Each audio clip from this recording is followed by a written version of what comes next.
तो बच्चों, आज नेशनल इनकम का लेक्चर 3 है, जिसमें हम आपको बताएंगे फ्लो और स्टॉक के बारे में, फ्लो और स्टॉक कॉन्सेप्ट के बारे में। सबसे पहले देखते हैं कुछ एग्जाम्पल से कि फ्लो और स्टॉक होता क्या है। तो देखिए, जैसा कि एक लेक है, पूरा एक लेक है, और इस लेक पे पूरा लेक ही खाली है, लेक पूरा खाली है, इसमें थोड़ा सा भी पानी नहीं है। ये क्लाउड है, यहाँ से वर्षा होता है, और इस वर्षा होता है, इसमें पानी भरता है, पानी पूरा भर जाता है। तो हम इसमें पूछेंगे तो इसमें फ्लो और स्टॉक क्या है। तो ये जो वर्षा जो हो रहा है, इसको हम लोग क्या बोलेंगे? फ्लो बोलेंगे। ये वर्षा जो हो रहा है, इसको क्या बोलेंगे? फ्लो बोलेंगे। और ये लेक में जो टोटल पानी जमा हो गया है, उसको क्या बोलेंगे? स्टॉक बोलेंगे। ये टोटल जो पानी जमा हो गया है, उसको बोलेंगे स्टॉक। तो ये जो वर्षा हो रहा है, उसको क्या बोलेंगे? फ्लो बोलेंगे। अब दूसरा एग्जांपल देखते हैं। एक पर्सन है, ठीक। ये पर्सन मंथली 6,000 कमाता है। तो इससे पूछेंगे कि एक फ्लो कॉन्सेप्ट है या स्टॉक कॉन्सेप्ट है। तो फ्लो कॉन्सेप्ट वो होता है जिसमें कोई टाइम डायमेंशन होता है। टाइम डायमेंशन मतलब कि ये आदमी का हम वीकली जितना इनकम अर्निंग है वो पूछ सकते हैं, डे का जितना अर्निंग है वो पूछ सकते हैं, फिर मंथली इनकम है वो पूछ सकते हैं, या ईयरली जो इनकम है वो पूछ सकते हैं। तो इसमें एक टाइम दिया रहता है, ड्यूरेशन दिया रहता है कि हाँ, इस ड्यूरेशन में कितना पैसा अर्न किया। अब ये इनकम इसका पूरा इनकम क्या है, इतना कितना ये अर्न किया। अब इसका जो पूरा वेल्थ होगा, पूरे लाइफ टाइम का वेल्थ जो है, उसको क्या बोलेंगे? स्टॉक बोलेंगे। और ये जो इनकम कमा रहा है by week, by day, by monthly, by yearly, उसको क्या बोलेंगे हम लोग? फ्लो बोलेंगे। तो जो स्टॉक होता है उसमें नो टाइम डायमेंशन होता है, कोई भी टाइम डायमेंशन नहीं होता है। और ये फ्लो जो होता है, इसमें एक टाइम डायमेंशन होता है। अब जैसा कि एक और एग्जांपल समझाते हैं थोड़ा क्लियर करने के लिए। एक वीडियो है। इस वीडियो को हम लोग 0.11 से प्ले करके 1.03 तक प्ले किए, और इस वीडियो को हम लोग कैप्चर किए, ठीक ना। 0.11 से 1.03 तक कैप्चर किए। तो इस पूरे टाइम ड्यूरेशन को क्या बोलेंगे हम लोग? फ्लो बोलेंगे। एक मोमेंट को हम लोग वीडियो में कैप्चर किए, ठीक। तो इस पूरे क्या बोलेंगे? फ्लो बोलेंगे, क्योंकि इसमें टाइम डायमेंशन। वही हम एक पिक्चर क्लिक किए, इस पिक्चर क्लिक किए तो एक मोमेंट को कैप्चर किया। इसमें कोई टाइम डायमेंशन नहीं है। ये एक मोमेंट को कैप्चर किया, इसमें कोई भी टाइम डायमेंशन नहीं है। तो यही इसका डिफरेंस थोड़ा समझते हैं। It is the quantity which measured over a period of time. यह एक पीरियड ऑफ टाइम का मेजर करता है। और स्टॉक क्या है? It is the quantity which is measured over a point of time, मतलब एक पॉइंट ऑफ टाइम में मेजर करता है। ये पीरियड बाय पीरियड चेंज होते रहता है, लेकिन स्टॉक पूरे पॉइंट ऑफ टाइम, वो एक स्टेब्लिश रहता है, एक कांस्टेंट रहता है। लेकिन flow period by period change होते रहता है।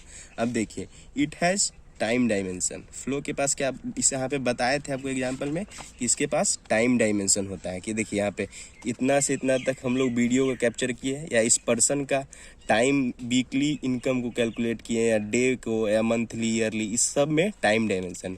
वही स्टॉक में वेल्थ इसका पूरा वेल्थ क्या है। तो इसमें कोई टाइम डायमेंशन है कि इसका कब का वेल्थ है, कहाँ का वेल्थ है, क्या है, इसका पूरा वेल्थ के बारे में। तो इसमें कोई टाइम डायमेंशन नहीं है। तो इसमें क्या है? No time dimension.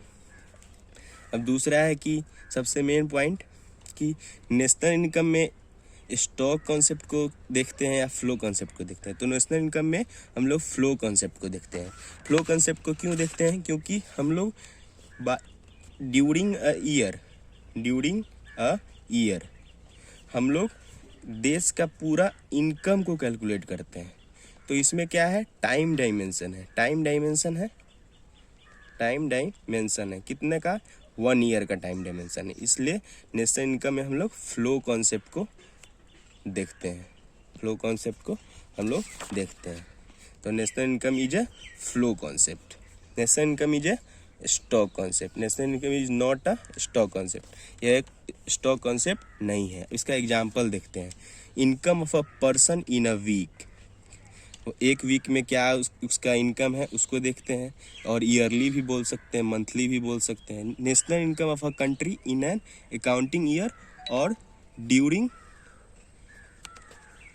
A year, इसको इसका एग्जांपल्स हो गया। दूसरा total wealth of a person, उस पर्सन का टोटल वेल्थ क्या है उसको बोलेंगे। उसके बाद total wealth of a country at a point of time, बोलेंगे कि अभी पूरे कंट्री का टोटल वेल्थ क्या है अभी पूरे कंट्री का, तो उसको क्या बोलेंगे, स्टॉक कॉन्सेप्ट बोलेंगे। तो आपको पूरा क्लियर हो गया होगा फ्लो और स्टॉक कॉन्सेप्ट। अब दूसरा डिफरेंस है फैक्टर पेमेंट्स और ट्रांसफ़र पेमेंट्स। ये क्या है देखिए, फैक्टर पेमेंट्स और फैक्टर इनकम तो पहले ही बता चुके हैं, जो हम लोग फैक्टर सर्विस के द्वारा अर्न करते हैं। जैसे कि देखिए मीनिंग इसका देखते हैं, these are received against factor services. Factor services क्या, लैंड, लेबर, एंटरप्रेन्योर, यही सब है फैक्टर सर्विसेज। दूसरा है transfer payment, these are received without rendering any services, ये कोई भी सर्विस प्रोवाइड किए बिना ही हम लोग को अर्न होता है। आगे देखिए ट्रांजैक्शन, यह एक बाइलेटरल ट्रांजैक्शन है, मतलब 2 वे ट्रांजैक्शन है, और यह एक 1 वे ट्रांजैक्शन है। क्यों 1 वे ट्रांजैक्शन है, क्योंकि जैसे हम लोग को कोई गिफ्ट दे दिया या डोनेशन दे दिया, ये सब तो ट्रांसफ़र पेमेंट्स हुआ, क्योंकि इसमें हम लोग कुछ सर्विस दिए नहीं ना, ये फ्री में हम लोग को मिला, तो ये एक यूनिलैटरल ट्रांजैक्शन है। और ये बाइलेटरल क्यों है, क्योंकि हम लोग अपना लैंड दिए या लेबर दिए, कुछ भी अपना सर्विस प्रोवाइड दिए, फैक्टर सर्विसेज प्रोवाइड किए, तब हम लोग को पैसा मिला, तो ये बाइलेटरल है। मतलब हम लोग कुछ सर्विस प्रोवाइड किए उसके बदले मिला, इसमें तो हम लोग कुछ नहीं किए, ये हम लोग डायरेक्ट उधर से गिफ्ट्स मिला, डोनेशन मिला, तो ये एक यूनिलैटरल ट्रांजैक्शन है। अब दूसरा देखिए national income, factor income is considered while calculating national income. National income में हम लोग क्या करेंगे, मेहनत की कमाई को ही मेजर करेंगे, यानी कि फ्री का मुफ्त का कमाई को मेजर करेंगे। दूसरा है एग्जाम्पल्स, इसका क्या हो गया, पहले ही बता चुके हैं, rent, wages, interest, profit. Factor income हम लोग को यही मिलता है, लैंड के बदले रेंट, लेबर के बदले वेजेस, कैपिटल के बदले इंटरेस्ट, एंटरप्रेन्योर के बदले प्रॉफिट। इसका एग्जाम्पल क्या होगा, gift, grants, donation, pocket money और अनएम्प्लॉयमेंट अलाउंसेस। अनएम्प्लॉयमेंट अलाउंसेस क्या है, जो हम लोग बेरोजगारी है उसके बदले में सरकार की तरफ से कुछ बेनिफिट्स मिलता है या कुछ भी हम लोग को रिलीफ मिलता है, उसी को बोलते हैं अनएम्प्लॉयमेंट अलाउंसेस। अब देखिए यहाँ पे डिफिनीसन है क्या चीज़ का, नेशनल इनकम का। नेशनल इनकम का डिफिनीसन क्या है, तो ये पहला वाला को अभी हम इग्नोर करेंगे, ये दूसरा एग्जाम्पल को दूसरा डिफिनीसन देखते हैं, क्योंकि हम लोग इनकम पॉइंट ऑफ व्यू से पढ़ रहे हैं, इसलिए वो प्रोडक्शन पॉइंट ऑफ व्यू से है, ये इनकम पॉइंट। देखिए, it is the sum total of all the factor incomes earned by normal residents. अब आप लोग तो ये जानते हुए कि फैक्टर इनकम्स किसको बोलते हैं, रेंट, वेजेस, प्रॉफिट, इंटरेस्ट, सबको जोड़ के जो अर्न करते हैं बाय किसके द्वारा, नॉर्मल रेसिडेंट्स के द्वारा of a country during 1 year is called national income, national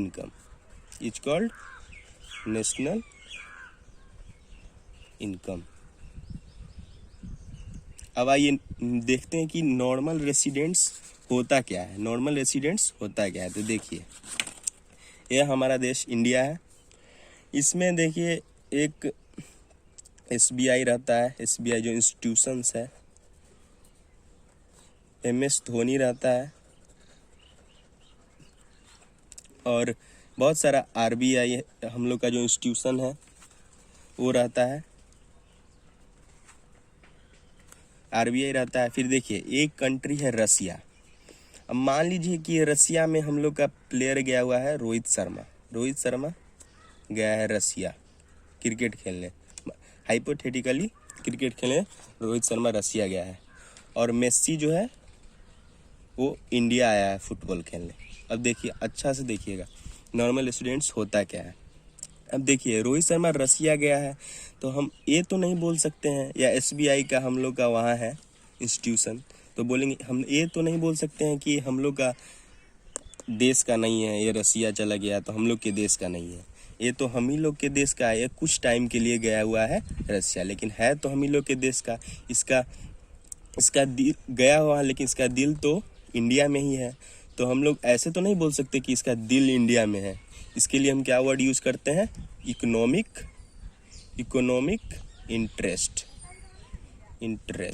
economic interest जिस किसी का भी इकोनॉमिक इंटरेस्ट लाई करता है किसी कंट्री के अंदर इन 1 ईयर, 1 ईयर से ज़्यादा, उसको क्या बोलेंगे? उस कंट्री का नॉर्मल रेसिडेंट्स। तो देखिए नॉर्मल रेसिडेंट्स है क्या? An individual becomes normal residents of a country when his economic interest lies in that country. Economic interest lies मतलब कि उसका वो है तो दूसरे कंट्री में अभी, लेकिन वो अपना सारा पैसा इंडिया में कमाता है, सारा पैसा इंडिया में खर्च करता है। अब सारा मतलब ज़्यादातर मोस्टली टाइम अपना सारा पैसा इंडिया में खर्च करता है, उसका हर चीज़ इंडिया से जुड़ा हुआ है, उसका इकोनॉमिक इंटरेस्ट इंडिया से जुड़ा है, इसलिए उसको क्या बोलेंगे? नॉर्मल रेसिडेंट्स बोलेंगे। अब देखिए मेसी है, मेसी जो इंडिया में आया हुआ है, ये फुटबॉल खेल रहा है, तो ये पैसा कमा रहा है इंडिया से, ये मतलब मैन ऑफ द मैच बनेगा तो इसको पैसा मिलेगा। ये पैसा लेके कहाँ जाएगा? अपने कंट्री ले जाएगा। ये नहीं तो इंडिया में छोड़ देगा, ये अपने कंट्री अपना पैसा लेके जाएगा। तो इसका नॉर्मल रेसिडेंट्स क्या हुआ? रसिया हुआ। ये नहीं, हाइपोथेटिकली बता रहे हैं कि मेसी रसिया का है, लेकिन है नहीं वैसे। तो इसका नॉर्मल रेसिडेंसी कहाँ का हुआ? रसिया का हुआ। ये इंडिया का नॉर्मल रेसिडेंस नहीं हुआ, क्योंकि यहाँ से पैसा कमा के रसिया जा रहा है। तो कोई भी इंस्टीट्यूशंस और कोई भी इंडिविजुअल जिसका इकोनॉमिक इंटरेस्ट उसके कंट्री में लाई करे फॉर मोर देन 1 ईयर, उसको क्या बोलेंगे? Normal residents of that country. तो देखिए इकोनॉमिक इंटरेस्ट अगर किसी का इकोनॉमिक लाइज करेगा उसी कंट्री में तो उसको नॉर्मल रेसिडेंट्स बोलेंगे। और दूसरा, his period of stay in that country exceeds 1 year, वो 1 ईयर से ज़्यादा किसी कंट्री में रहता है तो उसको क्या बोलेंगे? Normal residents. This concept of normal residents applies to individual and institution. जैसे इंस्टीट्यूशन बताया है, वैसे देखिए यहाँ पे एक यूएसए का कंपनी है, यूएसए मतलब देश है, ठीक, यूएसए देश है, यूएसए का कंपनी KFC ये सब इंडिया में। तो ये पैसा कहाँ इंडिया में क्यों आया है? पैसा कमाने। इसका अपना सारा पैसा कहाँ ले जाता है? यूएसए ले जाता है, सब पैसा यूएसए ले जाता है। तो इसका इकोनॉमिक इंटरेस्ट तो हम नहीं बोल सकते कि इंडिया में है, क्योंकि ये सब पैसा तो कहाँ ले जा रहा है? यूएसए ले जा रहा है। तो ये बस पैसा कमाने इंडिया में आया है, लेकिन इसका इकोनॉमिक इंटरेस्ट कहाँ लाई करता है? यूएसए में लाई करता है। इसको यूएसए का नॉर्मल रेसिडेंट्स बोलेंगे। तो ये देख लिए कि ये इंडिविजुअल और इंस्टीट्यूशन दोनों पे कॉन्सेप्ट मतलब डिपेंड करता है कि नॉर्मल स्टूडेंट्स है कि नहीं। सिर्फ इंडिविजुअल पे ही नहीं करता है, ये दोनों पे लाई करता है। अब यहाँ पे लिखा हुआ है कि his period of stay in that country exceeds 1 year, कि जो भी 1 ईयर से ज़्यादा किसी कंट्री में रहेगा तो उसको उसका नॉर्मल रेसिडेंट्स बोलेंगे। लेकिन कुछ ऐसा केस है जहाँ पे हम लोग उसको नहीं बोल सकते हैं। जैसा कि देखिए, जैसा कि क्या है, फॉरेन स्टूडेंट्स कौन होता है? जो विदेश से हमारे कंट्री में पढ़ने आया है, तो वो तो 1 ईयर से ज़्यादा रहता है हम लोग के कंट्री में, लेकिन उसको क्या नॉर्मल रेसिडेंट्स बोल देंगे? नहीं बोलेंगे, क्योंकि वो बस पढ़ने आया है, फिर उसका काम खत्म हो जाएगा, वो चला जाएगा। दूसरा क्या है? People visiting to country for medical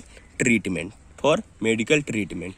जो भी है हम लोग के देश का या दूसरे के देश का हमारे कंट्री में मेडिकल ट्रीटमेंट कराने आया है, 1 साल 2 साल से ज़्यादा रह रहा है, तो उसको नॉर्मल रेसिडेंट्स भी नहीं बोल सकते हैं, क्योंकि वो बस अपना मेडिकल ट्रीटमेंट करा के फिर चला जाएगा। दूसरा है crew members of ship aircraft of foreign country.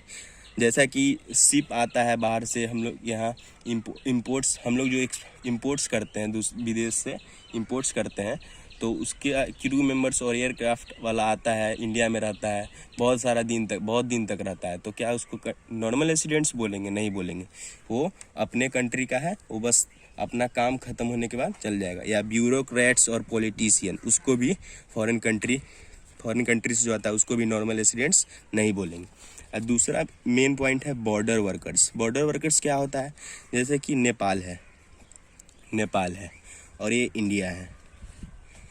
Nepal बहुत ही सटा है इंडिया से। नेपाल का वर्कर डेली इंडिया आता है सुबह में, फिर यहाँ से कमा के फिर शाम को वापस चला